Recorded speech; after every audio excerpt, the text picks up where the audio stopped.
ओम शांति। 1 मई 2025 बाबा के महावाक्य।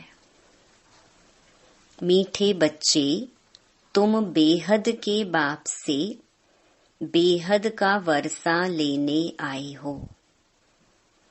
यहाँ हद की कोई बात नहीं।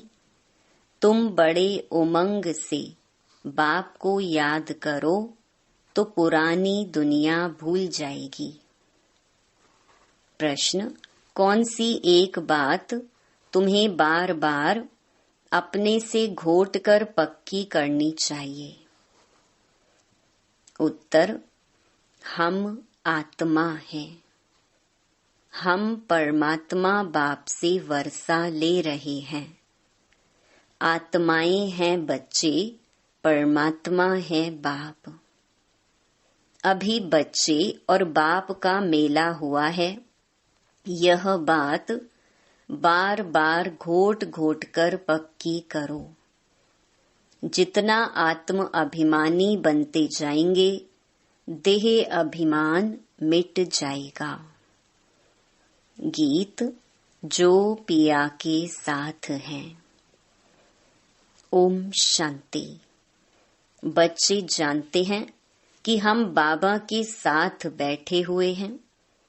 यह है बड़े ते बड़ा बाबा, सबका बाबा है। बाबा आया हुआ है। बाप से क्या मिलता है, ये तो सवाल ही नहीं उठता। बाप से मिलता ही है वर्षा। यह है सबका बेहद का बाप, जिससे बेहद का सुख, बेहद की प्रॉपर्टी मिलती है। वह है हद की मिल्कियत। कोई के पास 1000, कोई के पास 5000 होगी, कोई के पास 10, 20, 50 करोड़ अरब होंगे। अब वह तो सब हैं लौकिक बाबाएं और हद के बच्चे। यहाँ तुम बच्चे समझते हो हम बेहद के बाप पास आए हैं, बेहद की प्रॉपर्टी लेने।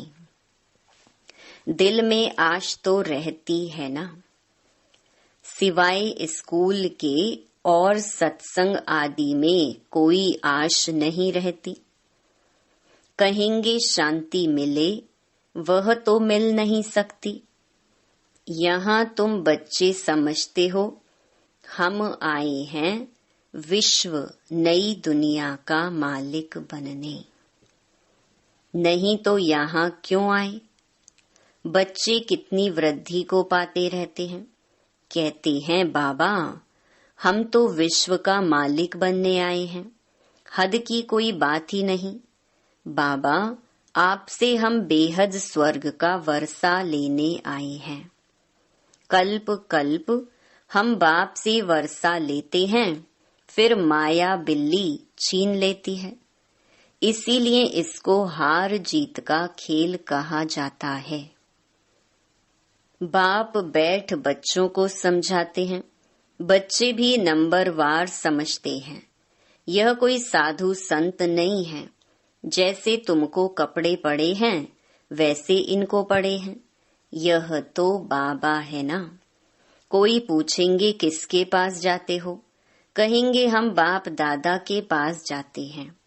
यह तो फैमिली हो गई।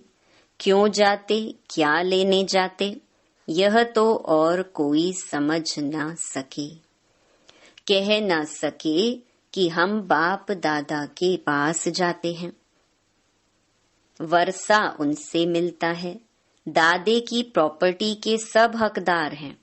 शिव बाबा के अविनाशी बच्चे आत्माएं तो हो ही, फिर प्रजापिता ब्रह्मा के बनने से उनके पोत्रे पोत्रियां हो। अभी तुम जानते हो हम आत्मा हैं। यह तो बहुत पक्का घोटना चाहिए। हम आत्माएं परमात्मा बाप से वर्षा लेते हैं। हम आत्माएं बाप से आकर मिले हैं। आगे तो शरीर का भान था, फलाने फलाने नाम वाले ही प्रॉपर्टी लेते हैं। अभी तो हैं आत्माएं, परमात्मा से वर्षा लेते हैं।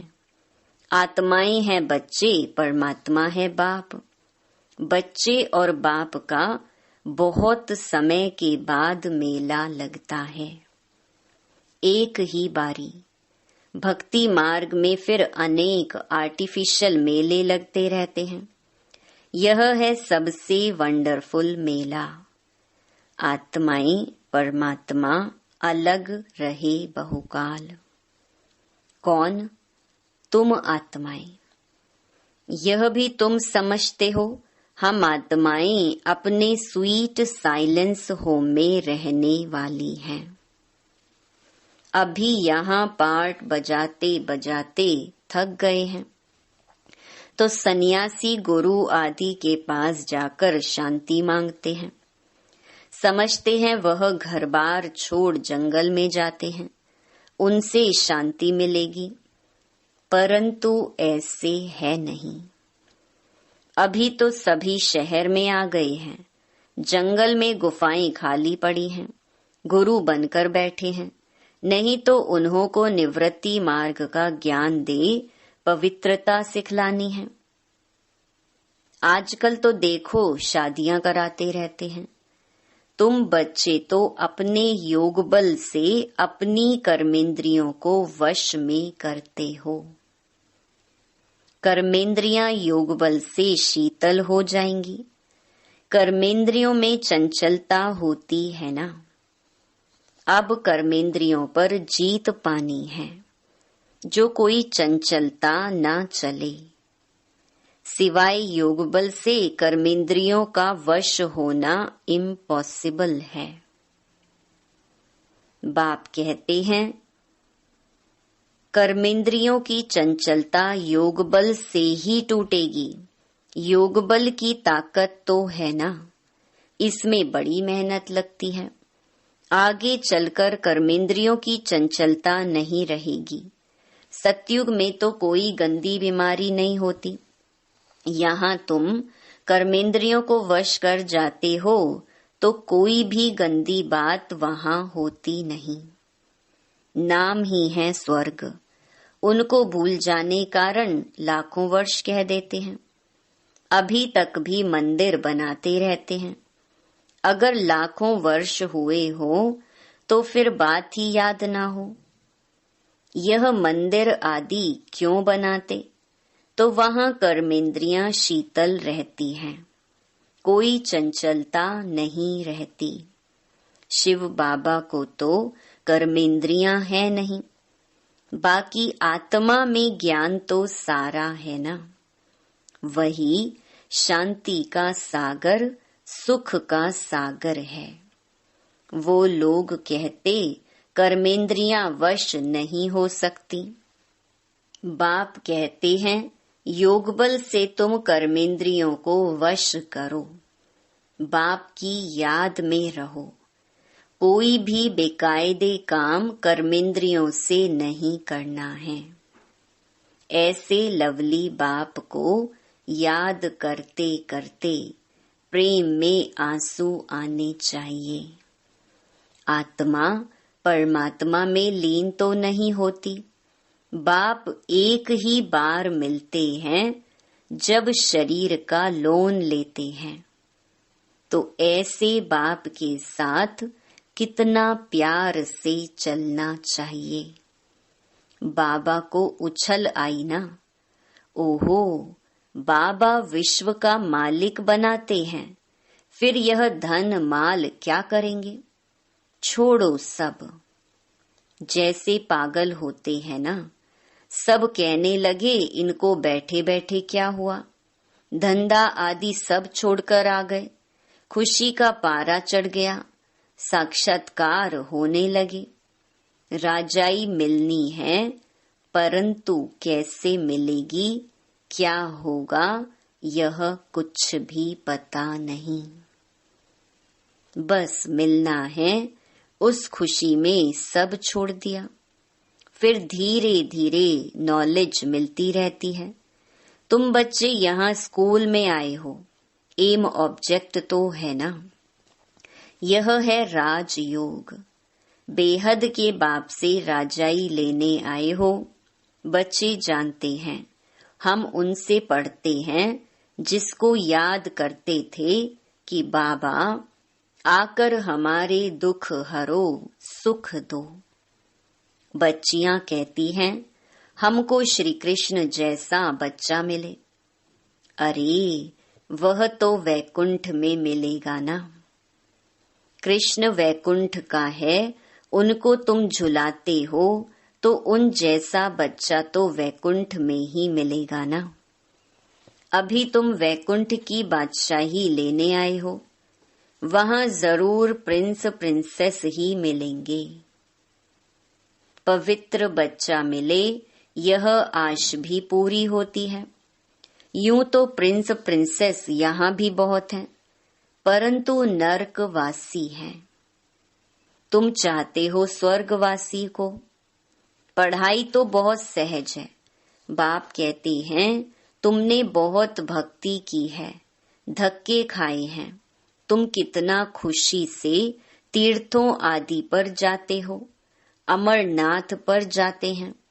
समझते हैं शंकर ने पार्वती को अमर कथा सुनाई। अमरनाथ की सच्ची कथा तुम अभी सुनते हो। यह तो बाप बैठ तुमको सुनाते हैं। तुम आए हो बाप के पास। जानते हो यह भाग्यशाली रथ है, इसने यह लोन पर लिया है। हम शिव बाबा के पास जाते हैं, उनकी ही श्रीमत पर चलेंगे। कुछ भी पूछना हो तो बाबा से पूछ सकते हो। कहते हैं बाबा हम बोल नहीं सकते। यह तो तुम पुरुषार्थ करो, इसमें बाबा क्या कर सकते हैं। बाप तुम बच्चों को श्रेष्ठ बनने का सहज रास्ता बताते हैं। एक तो कर्मेंद्रियों को वश करो, दूसरा दैवी गुण धारण करो। कोई गुस्सा आदि करे तो सुनो नहीं, एक कान से सुन दूसरे से निकाल दो। जो ईविल बातें पसंद ना आए उसे सुनो ही नहीं। देखो पति क्रोध करता है, मारता है तो क्या करना चाहिए। जब देखो पति गुस्सा करता है तो उन पर फूल बरसाओ, हंसते रहो। युक्तियां तो बहुत हैं। कामेशु क्रोधेशु होते हैं ना। अबलाएं पुकारती हैं, एक द्रौपदी नहीं सब हैं। अब बाप आए हैं नंगन होने से बचाने। बाप कहते हैं इस मृत्यु लोक में यह तुम्हारा अंतिम जन्म है। हम तुम बच्चों को शांति धाम ले जाने आया हूँ। वहां पतित आत्मा तो जा ना सके, इसीलिए मैं आकर सबको पावन बनाता हूँ। जिसको जो पाठ मिला हुआ है वह पूरा कर, अब सबको वापस जाना है। सारी झाड़ का राज बुद्धि में है। बाकी झाड़ के पत्ते थोड़े ही कोई गिनती कर सकते हैं। तो बाप भी मूल बात समझाते हैं, बीज और झाड़। बाकी मनुष्य तो ढेर हैं, एक एक के अंदर को थोड़े ही बैठ जानेंगे। मनुष्य समझते हैं भगवान तो अंतर्यामी हैं, हर एक के अंदर की बात को जानते हैं। ये सब है अंधश्रद्धा। बाप कहते हैं तुम हमको बुलाते हो कि आकर हमको पतित से पावन बनाओ, राजयोग सिखाओ। अभी तुम राजयोग सीख रहे हो। बाप कहते हैं मुझे याद करो। बाप यह मत देते हैं ना, बाप की श्रीमत और गत सबसे न्यारी है। मत यानी राय, जिससे हमारी सद्गति होती है। वही एक बाप हमारी सद्गति करने वाला है, दूसरा ना कोई। इस समय ही बुलाते हैं, सतयुग में तो बुलाते नहीं हैं। अभी ही कहते हैं सर्व का सद्गति दाता एक राम। जब माला फेरते हैं तो फेरते फेरते जब फूल आता है तो उनको राम कह आंखों पर लगाते हैं। जपना है एक फूल को, बाकी है उनकी पवित्र रचना। माला को तो तुम अच्छी रीति जान गए हो, जो बाप के साथ सर्विस करते हैं उनकी यह माला है। शिव बाबा को रचता नहीं कहेंगे, रचता कहेंगे तो प्रश्न उठेगा कि कब रचना की। प्रजापिता ब्रह्मा अभी संगम पर ही ब्राह्मणों को रचते हैं ना। शिव बाबा की रचना तो अनादि है ही, सिर्फ पतित से पावन बनाने लिए बाप आते हैं। अभी तो है पुरानी सृष्टि, नई में रहते हैं देवताएं। अब शूद्रों को देवता कौन बनाए? अभी तुम फिर से बनते हो। जानते हो बाबा हमको शूद्र से ब्राह्मण, ब्राह्मण से देवता बनाते हैं। अभी तुम ब्राह्मण बने हो देवता बनने के लिए। मनुष्य सृष्टि रचने वाला हो गया ब्रह्मा, जो मनुष्य सृष्टि का हेड है। बाकी आत्माओं का अविनाशी बाप शिव तो है ही। यह सब नई बातें तुम सुनते हो। जो बुद्धिवान है वह अच्छी रीति धारण करते हैं। आहिस्ते आहिस्ते तुम्हारी भी वृद्धि होती जाएगी। अभी तुम बच्चों को स्मृति आई है, हम असुल देवता थे, फिर 84 जन्म कैसे लेते हैं, सब राज तुम जानते हो। जास्ती बातों में जाने की दरकार ही नहीं है। बाप से पूरा वर्षा लेने के लिए मुख्य बात बाप कहते हैं, एक तो मुझे याद करो, दूसरा पवित्र बनो, स्वदर्शन चक्रधारी बनो और आप समान बनाओ। कितना सहज है, सिर्फ याद ठहरती नहीं है।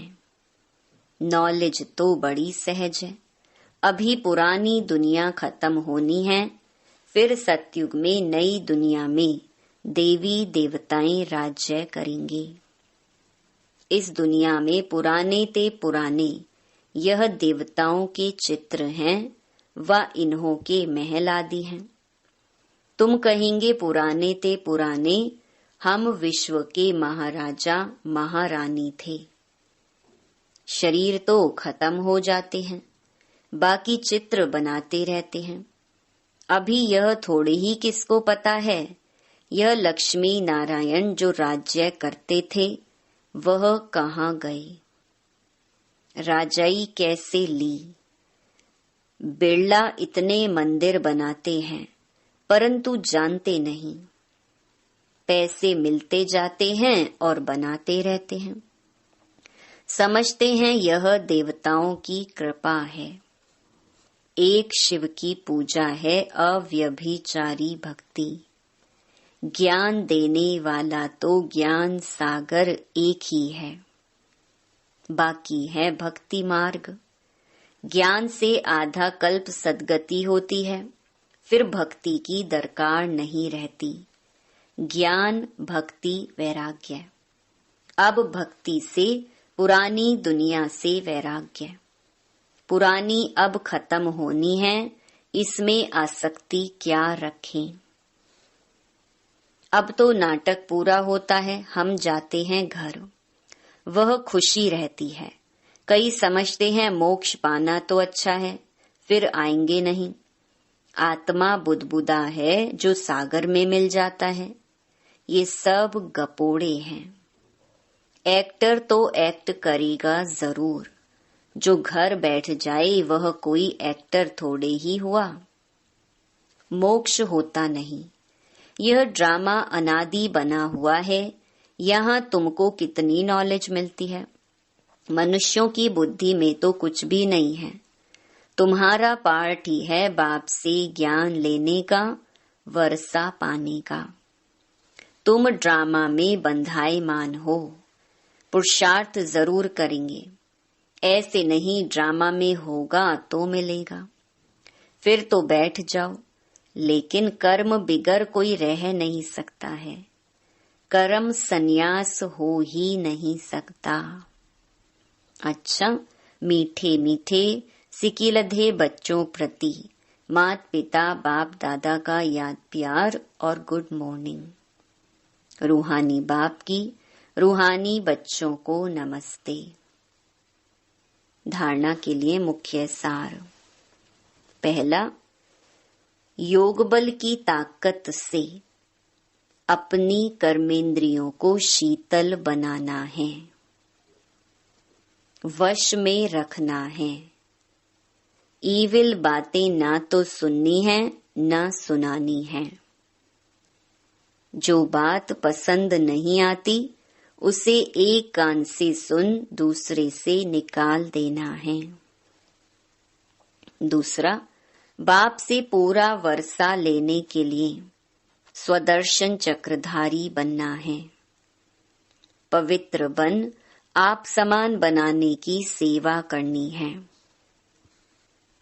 वरदान, मुरली के साज द्वारा माया को सरेंडर कराने वाले मुरलीधर भव। मुरलियां तो बहुत सुनी हैं, अब ऐसे मुरलीधर बनो जो माया मुरली के आगे न्योछावर माना सरेंडर हो जाए। मुरली के राज का साज अगर सदैव बजाते रहो तो माया सदा के लिए सरेंडर हो जाएगी। माया का मुख्य स्वरूप कारण के रूप में आता है। जब मुरली द्वारा कारण का निवारण मिल जाएगा तो माया सदा के लिए समाप्त हो जाएगी। कारण खत्म अर्थात माया खत्म। स्लोगन, अनुभवी स्वरूप बनो तो चेहरे से खुश नसीबी की झलक दिखाई देगी।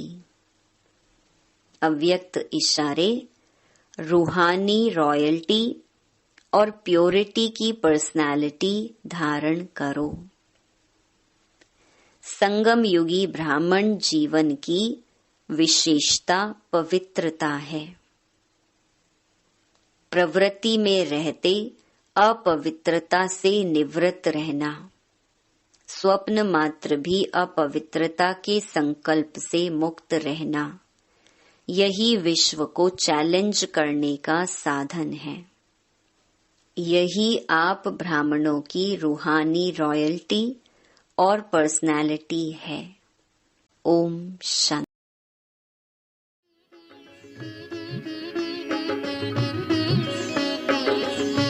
मोहे शिव बाबा से मिला, कोई प्यारे बाबा से मिला। शिव बाबा से मिला, कोई प्यारे बाबा से मिला।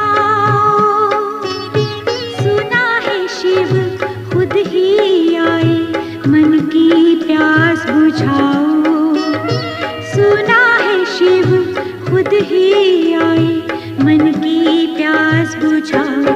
मोहे शिव बाबा